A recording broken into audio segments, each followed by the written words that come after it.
I knew the meeting was going to be a disaster when I saw the bagel spread. It was that sad, corporate assortment of dry pumpernickel and blueberry imitation bagels that look like they've been sitting out since the last fiscal quarter, paired with a tub of cream cheese that had definitely seen warmer days. But the real tell wasn't the stale carbs, it was the smell of the room. It smelled like fear and cheap cologne. Cocktail I've come to recognize over 20 years in IT.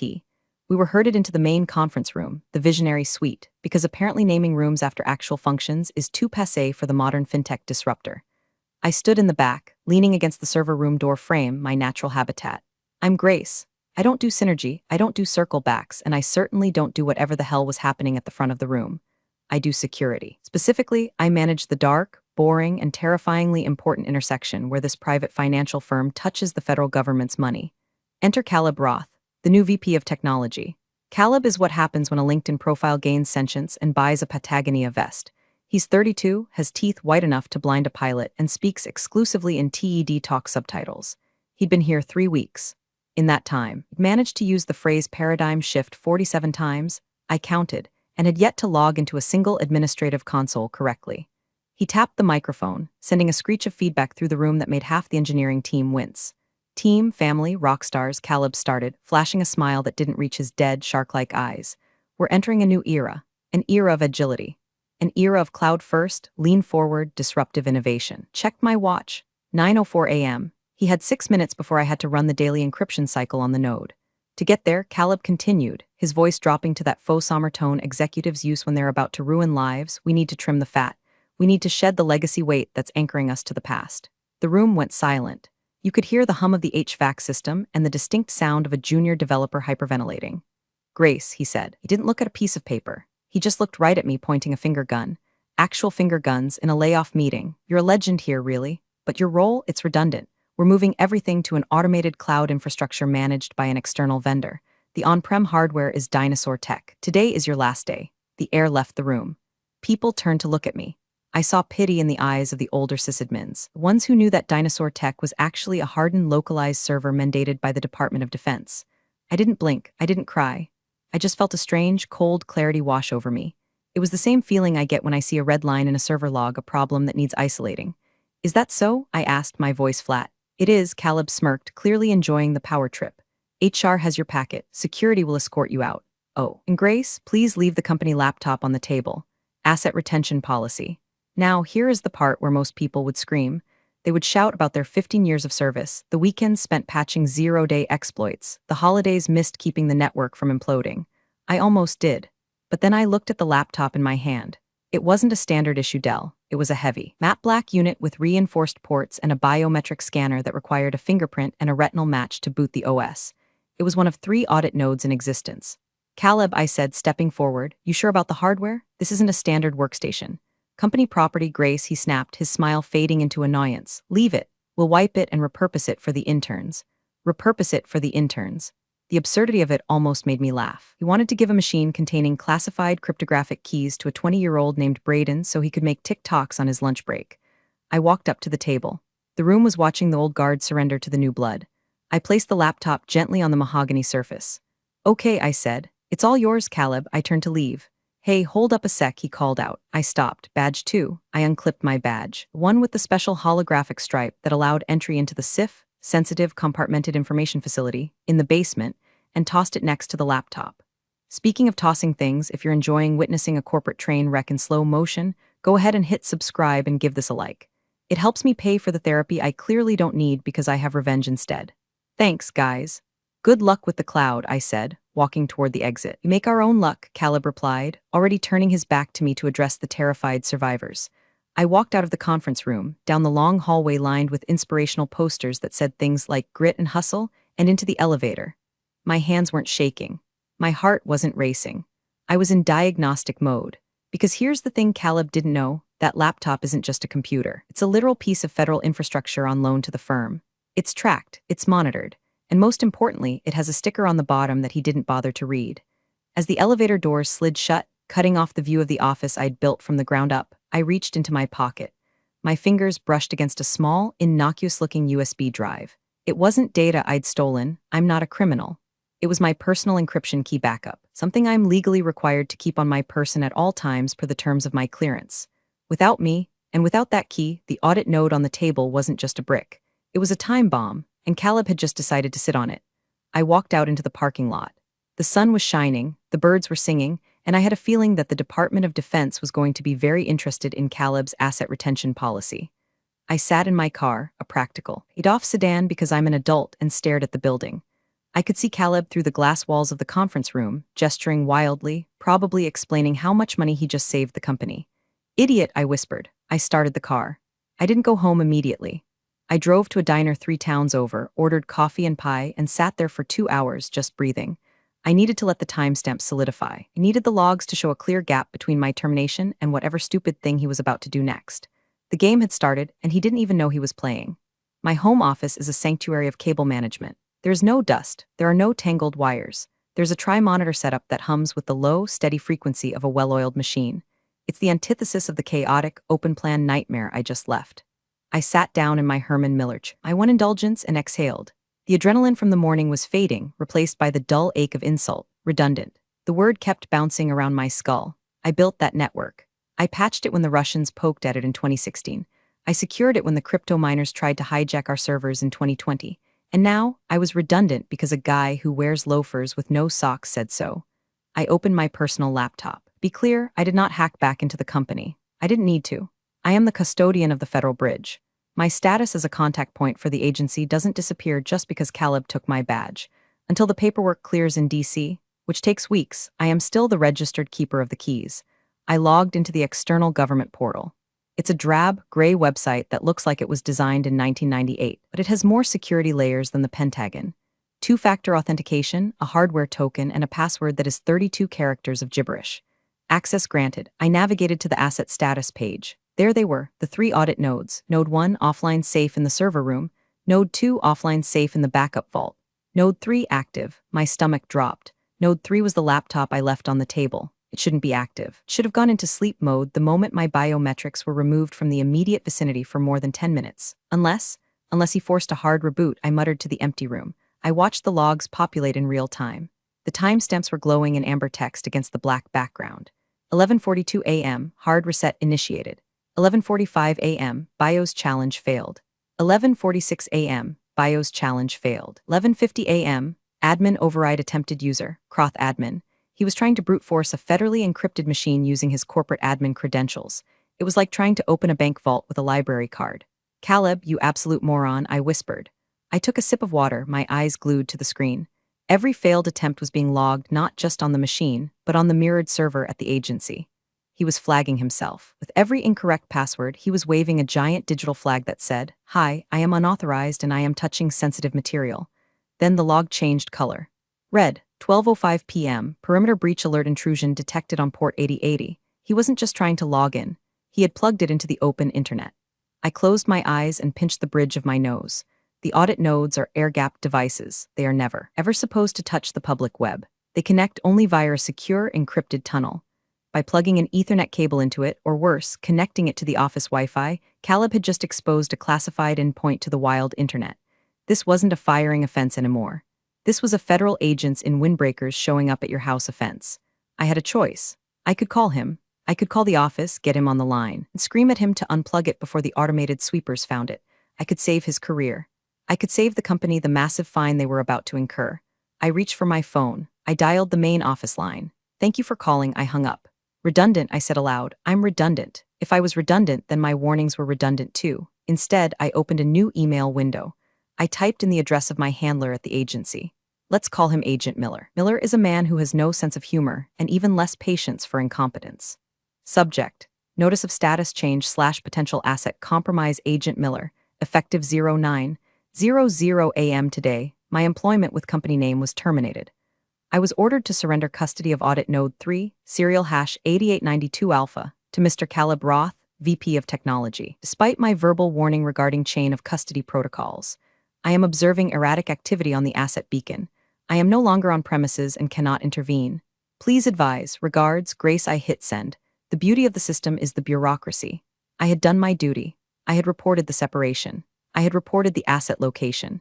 Whatever happened next was entirely, 100% on Caleb. I refreshed the log page. 12:15 p.m., directory structure accessed via guest protocol.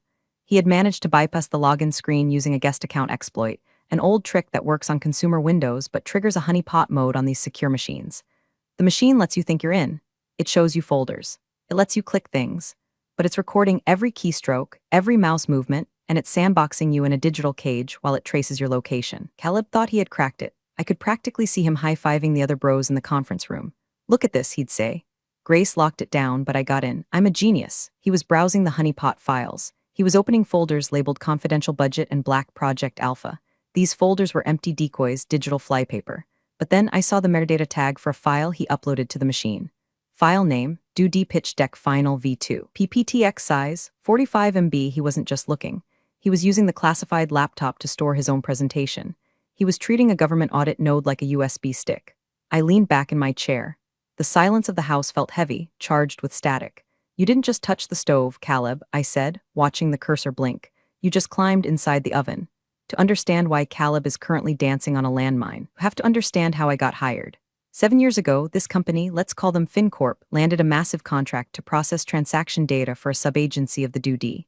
It was the kind of money that buys executives second homes in Aspen, but with that money came the clause.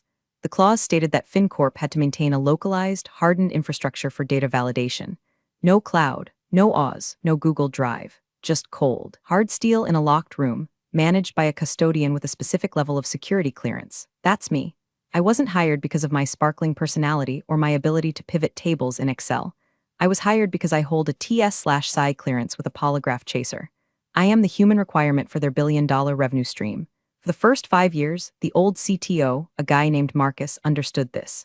Marcus was great. He wore cargo shorts and looked like he slept in a server rack, but he respected the hardware. He knew that when I said no, it wasn't a suggestion. It was a law of physics. "Grace is the wall," Marcus used to say. "We don't drill holes in the wall." Then Marcus retired to raise alpacas in Vermont, and the board decided they wanted fresh energy.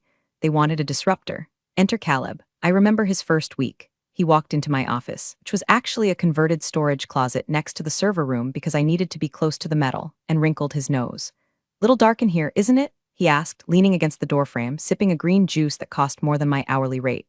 "Keeps the heat down," I said, not looking up from my monitors. "Right.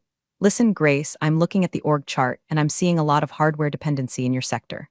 We need to virtualize this. Move it to the lake." "The lake?" I asked, finally turning my chair. "The data lake, the cloud. We need to be agile. You can't virtualize the audit nodes," I said simply. "They're air-gapped by federal mandate. Clause 4, Section B of the contract." He rolled his eyes. "Everything can be virtualized, Grace. You just need to have the vision for it, you legacy IT types. You're so attached to your boxes. It's cute, really, like collecting vinyl records. Cute." That was the moment. That was the exact second I decided that if this man ever fell off a cliff, I wouldn't be the one throwing him a rope. He saw me as a relic, a middle-aged woman in a cardigan who plugged things in and turned them off and on again. He didn't see the complexity of the encryption I managed. He didn't see the daily attacks I deflected. He didn't see that I was the only reason his email didn't get read by teenagers in basements in generic non-extradition countries. He saw a janitor. Over the next few months, he chipped away at my department. He fired my junior admin, a bright kid named Leo, because Leo refused to install unauthorized monitoring software on the employee network. He cut our budget for spare parts. He started calling the server room the museum. I took it. I kept my head down. I documented every denied request, every policy violation, every sarcastic email. I knew guys like Caleb. They float upward on a bubble of hot air until they hit an altitude where the oxygen runs out. But I never thought he'd be stupid enough to fire the compliance officer. Back in the present, I stared at the blinking cursor on my screen at home. The honeypot on the laptop was active. Caleb was currently exploring a folder I had created a year ago called Project Ghost. It contained absolutely nothing of value, just gigabytes of random noise data that looked like encrypted code. But to a guy like Caleb, it looked like the Holy Grail. I remembered a conversation from 2 weeks ago. Caleb had been bragging about a pitch he was making to a defense contractor, Lockheed, names changed for legal reasons, obviously. He needed a wow factor. He needed to show them that FinCorp wasn't just a bank, it was a tech powerhouse. "I need something sexy," he had said, pacing around my office while I tried to work. "I need to show them we have military-grade analytics." "We don't," I had said. "We process payments. We aren't spies." Not with that attitude, he'd sneered. And now, looking at the logs, seeing that DoD pitch deck file sitting on the secure drive, I realized what he was doing. He was going to use the audit node, a mysterious black government-stamped laptop, as a prop. He was going to walk into a meeting with a defense contractor, open up a classified government machine, and say, "Look what I built." He wasn't just incompetent, he was suicidal. I felt a strange pang of sadness. Not for him, God no, but for the sheer waste of it. He had a degree from Wharton. He had a jagged jawline. He had a future. He was about to trade it all for a cool PowerPoint presentation. I minimized the log window and opened a fresh document. I titled it Chronology of Compromise. I started typing. Date, October 14th. Event, unauthorized seizure of federal asset. Actor, Caleb Roth. I wasn't writing a diary. I was writing an affidavit because when the dust settled, there would be an inquiry. And I intended to be the one holding the pen, not the one in the handcuffs. There is a saying in my line of work: you can delete the file, but you can't delete the shadow. Metadata is the shadow. It's the story about the data. It tells you who created it, when they touched it, what machine they were on, and how long they stared at it. Caleb thinks that because he has the physical laptop, he has control. He doesn't understand that the laptop is just a terminal. The brain is watching him. I spent the afternoon compiling the dossier. It was tedious work, but satisfying, like popping bubble wrap. Evidence item A, the log of him connecting the laptop to the boardroom Wi-Fi. Evidence item B, the timestamp of him disabling the antivirus, which, unbeknownst to him, only disabled the notification icon, not the actual protection. Evidence item C, the screenshot of him attempting to copy the honeypot files to a thumb drive. That last one was particularly damning. System flagged the USB drive as generic mass storage vendor ID, unrecognized. He was trying to take data off a secure machine onto an insecure stick. That's a Tier 1 violation. That's lose your clearance forever territory. But the cherry on top was the webcam logs. The audit nodes are equipped with security cameras that snap a photo every time there's a failed login or a security flag. Caleb had generated about 40 flags in 3 hours. I opened the image cache. There he was, grainy, black and white, lit by the glow of the screen. In one photo, he was frowning. In another, he was laughing, pointing at the screen while a blurry figure, probably a sycophantic junior manager, looked on. In the third, he was eating a burrito over the keyboard. Crumbs in the keyboard, I noted, typing it into the report. Violation of hygiene protocols for secure hardware. Petty? Maybe. Accurate? Yes. At 3:00 p.m. My phone buzzed. Unknown number. Area code 703, Northern Virginia. I picked it up on the first ring. Grace, a voice said. It was dry, raspy, and sounded like it belonged to a man who smoked cigars while reading redacted documents. Agent Miller. Agent Miller, I replied. Did you get my email? We did. We're seeing some unusual telemetry from Node 3. Is the device in your possession? Negative. As stated in my email, I was terminated this morning. The device was confiscated by Caleb Roth, VP of Technology, against my express advisement. There was a pause on the line, a long, heavy pause. He confiscated a node? Miller asked, his voice dropping an octave. Does he have the encryption key? No, he's running a guest session. But he's plugged it into the commercial web, and he's loading proprietary files onto it. I heard the sound of a keyboard clacking on Miller's end. Fast, rhythmic. We're seeing a data packet match, Miller said. He's uploading a presentation. The file header contains keywords, defense, contract, integration. He's pitching to Lockheed tomorrow, I said. He wants to use the laptop as a prop. He's going to demo a live classified node to a third-party vendor. Miller sounded almost impressed by the stupidity. That appears to be the plan. Grace, Miller said, this is a significant breach. Protocol dictates we brick the device remotely immediately. Wait, I said, this was the pivot point. If they bricked it, destroyed it electronically, now Caleb would just say the laptop was broken. He'd blame me for giving him faulty hardware. He'd spin it. He'd survive. If you brick it now, I said, you lose the evidence of intent. He'll claim ignorance. He'll say it was an accident, but if you let him walk into that meeting, if you let him present it, and you have him on espionage and fraud, you have him dead to rights. Silence on the line, I held my breath. I was asking a federal agent to let a security breach continue for the sake of entrapment. It was risky. When is the meeting? Miller asked. Tomorrow, 2:00 p.m., boardroom B, and you have access to his schedule? I built the calendar server, I said. I have access to everything. All right, Miller said, we'll hold fire. But Grace, you're reactivated. Consultant status. Temporary clearance override approved as of. Right now, you are to monitor the asset and ensure no data actually leaves the device. If he tries to email anything out, you kill the connection. Understood, I said. And Grace? Yes, we're going to need a witness on site. Someone to verify chain of custody when we move in. I'm fired, Miller. They won't let me in the building. They won't have a choice, Miller said. I'm sending a team. Ready at 1:00 p.m. tomorrow. The line went dead. I looked at my screen. The employment status field on my HR profile, which I could still see because they hadn't revoked my read-only access to the legacy portal, said terminated. I opened the admin console for my own account. I couldn't change the HR status, but I could update my contact info. I changed my job title from Systems Administrator to External Compliance Auditor. I smiled. The trap was set. Now I just had to watch him walk into it. By 9:00 a.m. the next morning, the FinCorp office was effectively burning down. Not literally, though the server room AC unit was probably struggling, but digitally. I sat at my kitchen table, drinking high-quality coffee, not the office swill, watching the help desk ticketing system. I still had the dashboard mirrored on my tablet. It was a waterfall of red. Ticket hash 4092, CFO cannot access payroll folder. Ticket hash 4093, VPN tunnel to Chicago branch down. Ticket hash 4095, urgent CEO email bouncing. You see, what Caleb didn't understand about legacy junk is that it requires care. The authentication servers run a handshake protocol every morning at 8 o'clock a.m. It requires a manual approval from the lead admin. That's me. I wasn't there to click approve. So the servers assumed the building had been seized by hostiles and went into lockdown mode. I could picture the scene.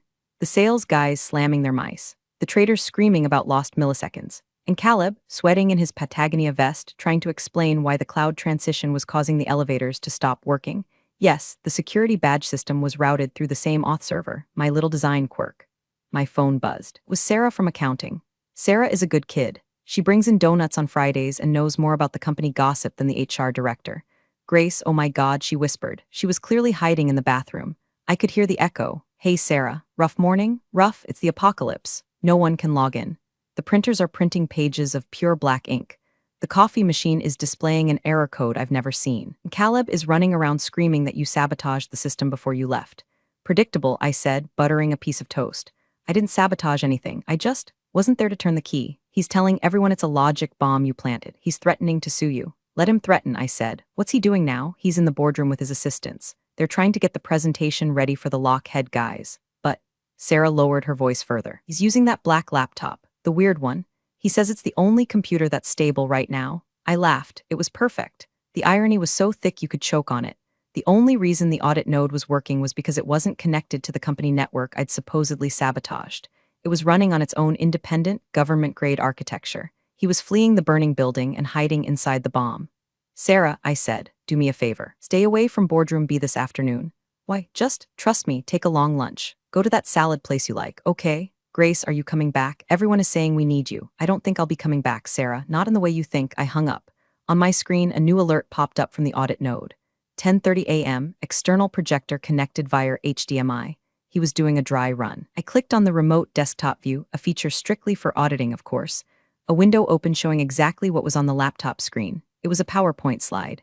The title was Future Warfare, FinCorp's Defense Analytics, and underneath, in bold letters, proprietary technology developed by Caleb Roth. He had pasted his name over the watermark that clearly said property of U.S. Gov. He had literally put a text box over it with a white background to hide it. I took a screenshot. Click, that's fraud, I said. Then he opened a spreadsheet. It was the confidential budget decoy file I'd seen him looking at earlier. He had renamed it Live Transaction Feed. He was going to pretend the random numbers in that file were real-time military transactions. And that's falsifying data, I added. Then, I saw him open his email via the web browser. He was composing a message to the CEO. Subject, the Grace problem, James, as suspected, the legacy employee left behind a series of digital traps. This confirms my decision to terminate. I have the situation under control using the new secure hardware I provisioned. The lock head pitch will proceed as planned. We are better off without her. New secure hardware I provisioned, I read aloud. I took another screenshot. Click. You claim procurement of government property, I said. That's? Well, I don't even know the name of that crime, but it sounds like 5 to 10 years. The chaos in the office was just the overture. The symphony was about to start. I went to my closet and pulled out my suit, the charcoal one I wore for federal audits. I brushed off a piece of lint. It was 12:30 p.m. Time to go to work, I said. I pulled into the parking lot of FinCorp at 1:15 p.m. I parked in the visitor section, which felt strange after 10 years of having a reserved spot, but I appreciated the view. From here, I could see the main entrance. 2 black SUVs were already idling at the curb. Chevy Tahoes, tinted windows, government plates, they weren't hiding. This wasn't a covert op. This was a compliance visit. I walked up to the lead vehicle. The window rolled down. Agent Miller looked exactly like he sounded, gray buzz cut, sunglasses, and a suit that cost more than my car but looked like he'd slept in it. Grace, he nodded, get in. I climbed into the back seat. It smelled like leather and serious intent. There was another agent next to me, a younger woman with a tablet. Status? Miller asked. He's in the boardroom, I said. He set up the laptop. He's expecting the lock head reps in 45 minutes. He thinks he's about to close a $50 million deal. And the data? He's loaded a slide deck that claims ownership of the encryption algorithms on the node. He's presenting the hardware as a proprietary prototype. Miller shook his head. I almost don't believe it. I've seen dumb, but this is advanced dumb. It gets better, I said, pulling out my phone. I have a recording from 10 minutes ago. I hadn't mentioned this earlier. I had tapped into the laptop's microphone. It's a feature designed for audit notes, allowing the user to dictate memos. But if you leave the channel open, it just listens. I pressed play. Caleb's voice filled the SUV cabin, tinny but clear. Look, I don't care about the warnings, Caleb was saying, presumably to his assistant. Just put the sticker over the barcode. Yeah, the Intel Inside sticker. Just cover the government tag. They won't look at the bottom. These defense guys are dinosaurs. They just want to see blinking lights. Miller's jaw tightened. The agent next to me tapped furiously on her tablet. Tampering with federal property markers, the female agent muttered. Intent to deceive. He called Lockheed dinosaurs, Miller noted dryly. That's going to go over well. So what's the play? I asked. Do we wait for the Lockheed team to arrive? No, Miller said. We intercept before the third party is involved. We don't want Lockheed seeing our hardware, even if it is in the hands of an idiot. We go in now. We secure the asset. We secure the individual. He's going to make a scene, I warned. He's the VP. He thinks he owns the place. Miller turned to look at me, removing his sunglasses. His eyes were the color of cold steel. Grace, in about 5 minutes, he's going to realize he doesn't even own the shirt on his back. We stepped out of the car. Visual was striking, me in my sharp charcoal suit flanked by 4 federal agents. We walked toward the glass doors of the lobby. The receptionist, a sweet girl named Kelly, looked up. Her eyes went wide. She saw me. She saw the agents. She saw the badges hanging from their necks, badges that didn't say visitor but Federal Bureau of Investigation and Department of Defense. Grace, she squeaked, I thought you were. I'm just here to pick up my laptop, Kelly, I said, smiling gently. Is Caleb in boardroom B? Why, yes, but he said no interruptions. Miller leaned over the desk. He didn't smile. Ma'am, he said, we are the interruption. He flashed his credentials. Kelly nodded, pale as a sheet, and buzzed the door open. We walked through the bullpen. The office was still in chaos from the network outage. People were huddled in groups, complaining, looking at blank screens. As we passed, the noise died down. Heads turned. Wave of silence followed us like a wake behind a boat. They saw Grace, the fired IT lady, walking back in with the cavalry. I caught Sarah's eye across the room. She covered her mouth with her hand, her eyes wide with shock and glee. I gave her a nearly imperceptible wink. We reached the double doors of boardroom B. I could hear Caleb's voice inside. He was practicing his speech. And that's why FinCorp is the only partner for the future of warfare. Miller looked at me. After you, I reached out and pushed the doors open. The doors swung open with a heavy thud. Caleb was standing at the head of the table. He had dimmed the lights to make his PowerPoint pop. The room was bathed in the blue glow of the projector. He looked every bit the modern tech executive, sleeves rolled up, hair perfectly gelled, laser pointer in hand. He froze mid-gesture. What the? He squinted against the light coming from the hallway. Grace, what the hell are you doing here? I told security to, then he saw the shapes behind me, 4 silhouettes. Miller stepped into the room and flipped the light switch. The overhead fluorescence flickered on, washing out Caleb's dramatic blue mood lighting and exposing the sweat on his forehead. Who are these people? Caleb demanded, his voice cracking slightly. This is a closed meeting. I have clients arriving in 20 minutes. Get out. He tried to muster his alpha male command voice, and he probably practiced in the mirror. It didn't work, not against these guys. Caleb Roth? Miller asked, stepping forward. He didn't shout. He spoke with the quiet volume of a man who owns the room. Yes, I'm the VP of Technology, and you are trespassing. Special Agent Miller, Duty Inspector General's office. This is Agent Zhang, FBI Cyber Division. Caleb blinked. The laser pointer in his hand shook, dancing a jagged red line across the screen behind him. Duty? Caleb laughed, a nervous, high-pitched sound. Is this a joke? Did Grace hire strippers? Is this a prank? He looked at me with a sneer. That's pathetic, Grace, even for you, trying to scare me with fake cops. I didn't say anything. I just walked over to the side of the table and set my purse down. I crossed my arms. It's not a prank, Caleb, I said softly. Miller walked around the table. He moved slowly, deliberately. He stopped right in front of Caleb. I have reason to believe you are in possession of classified government hardware, Miller said. Specifically an audit node, serial 8892 Alpha. Caleb scoffed. Hardware? You mean the laptop? That's company property. I fired her. He pointed the laser at me and I retained the asset. It's standard procedure. Is it? Miller asked. He looked at the laptop sitting open on the table. It was plugged into the projector. The slide deck was still up, proprietary technology. Miller looked at the screen, then back at Caleb. Mr. Roth, are you claiming ownership of the technology on that screen? Absolutely, Caleb said, puffing his chest out. I developed the integration strategy myself. It's a breakthrough. Miller nodded to Agent Zhang. Zhang tapped her tablet. On the record. Suspect claims ownership of classified encryption protocols. Suspect? Caleb's face went red. Now listen here. I know the CEO. I can have your badges, fake or not, revoked. Can't just walk in here and the laptop, Caleb, I interrupted. He looked at me. What? The laptop you're using? The one you said was dinosaur tech yesterday. The one you're using to pitch to Lockheed. It's just a computer. He shouted. It's a tool and it's mine now. Actually, I said it's not. I looked at Miller. Miller nodded. Mr. Roth, Miller said, please step away from the device. No, Caleb said, putting his hand on the lid as if to protect it. This is my presentation. My work is on here. Step away. Miller's hand moved slightly toward his belt. He didn't draw a weapon, but the shift in posture was enough. The air in the room dropped 10 degrees. Caleb took his hand off the laptop and took a step back. Fine, fine, look at it, it's just Windows. Miller put on a pair of nitrile gloves. He reached out and unplugged the HDMI cable. The screen behind Caleb went black. The room felt suddenly smaller. Grace, Miller said. Confirm serial number. I walked over. I looked at the barcode on the side. Serial 8892 Alpha confirmed. Check the underside, Miller said. Caleb rolled his eyes. Oh my God, there's nothing on the underside except an Intel sticker. I checked. I looked at Caleb. You checked or you placed? I reached out and grabbed the laptop. It was warm.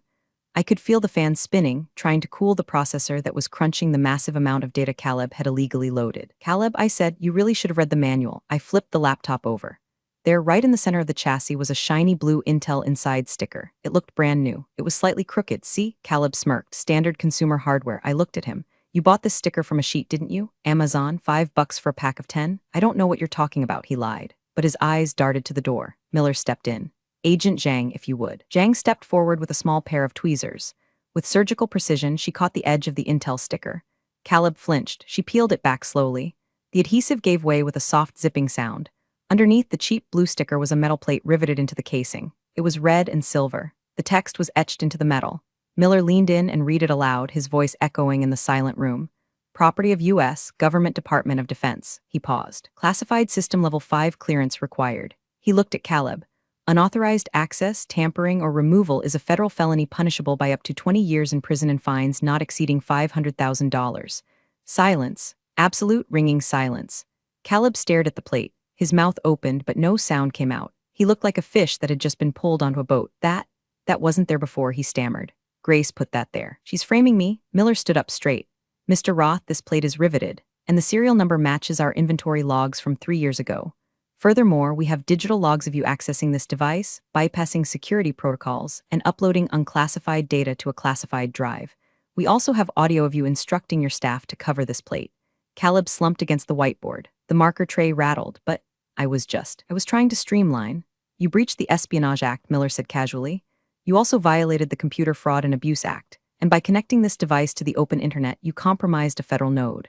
Miller turned to Zhang. Secure the device, bag it. Zhang placed the laptop into a Faraday bag, a silver signal-blocking pouch. She sealed it with yellow tape.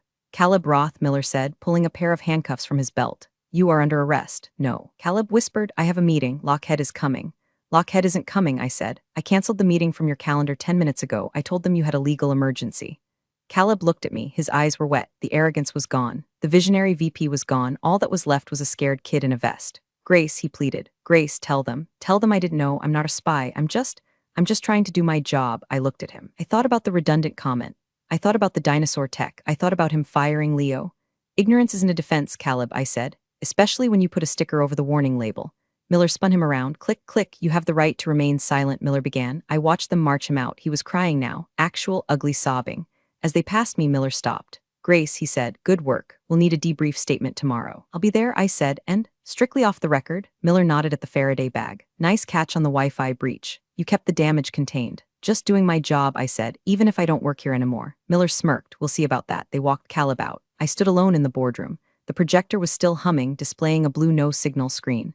I walked over to the table, picked up my badge, which was still sitting where I'd left it yesterday, and put it in my pocket. The aftermath was swift and brutal. When the FBI walks a VP out in cuffs, people tend to notice. By 3:00 p.m., the CEO was in the lobby, pale and shaking, trying to explain to Agent Miller why his company was harboring a national security risk. Miller wasn't interested in explanations. He issued an immediate stop work order on all government contracts held by FinCorp. That's the death knell. That's 60% of their revenue gone in a single signature. I watched from the parking lot. I didn't stick around for the panicked all-hands meeting. I didn't need to hear the CEO talk about unforeseen challenges. 2 days later, I got a call. It wasn't Miller. It was the CEO, James. Grace, he said, his voice dripping with desperate charm. We owe you an apology, a massive one. Caleb was? He was a mistake, a rogue actor. He was your VP, James, I said, sipping tea on my porch. We want you back. Title bump. Salary bump. CIO, we need someone to clean this up. The due says they won't lift the suspension unless a trusted custodian is in charge. I looked out at my garden. It was peaceful. No thanks, James. Grace, please, name your price. Double? Triple? It's not about the money, I said. It's about the culture. You let a guy like Caleb tear down the walls because he used buzzwords you liked. You didn't value the foundation until it cracked. We can change, he pleaded. Maybe, I said, but you'll have to do it with an external auditor. I'm consulting now. My rate is $400 an hour, 4-hour minimum, and I don't do synergy meetings. I hung up. Caleb is currently out on bail awaiting trial. His lawyer is trying to plead incompetence, which, honestly, is the most accurate defense I've ever heard. But the fraud charges regarding the pitch deck, those are sticking. He's looking at federal prison time and permanently banned from working in any industry that touches government data. His career is over. As for FinCorp, they hired my consulting firm. I go in once a week. I wear jeans, I fix the servers, I charge them an obscene amount of money. Yesterday, I walked into the server room. It was quiet. The hum of the fans was steady. I logged into the admin console. I saw Caleb's old account. It was still there. Disabled, frozen in time. I typed one command, delete usercroth/recursive. The system prompted, are you sure? This will delete all associated files and history. I didn't hesitate, enter. User deleted. It was like he never existed. No more disruption. No more paradigm shifts. Just clean, efficient, boring code. I closed the laptop, my own secure, properly labeled laptop, and walked out into the cool autumn air. Moral of the story. If you're going to fire the person who holds the keys to the kingdom, make sure you don't steal the lock on their way out.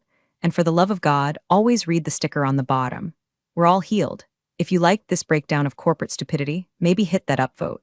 But seriously, check your employment contracts. You never know when you might need to burn the place down. Legally, of course. Real power doesn't always roar. Sometimes it works quietly in the background, unnoticed. Grace's quiet understanding of the system and her cool head brought swift accountability. It's a stark reminder that true authority comes from knowledge, not just position, and disrespecting expertise has steep consequences. Appreciate you all for sticking through this one. See you in the next story.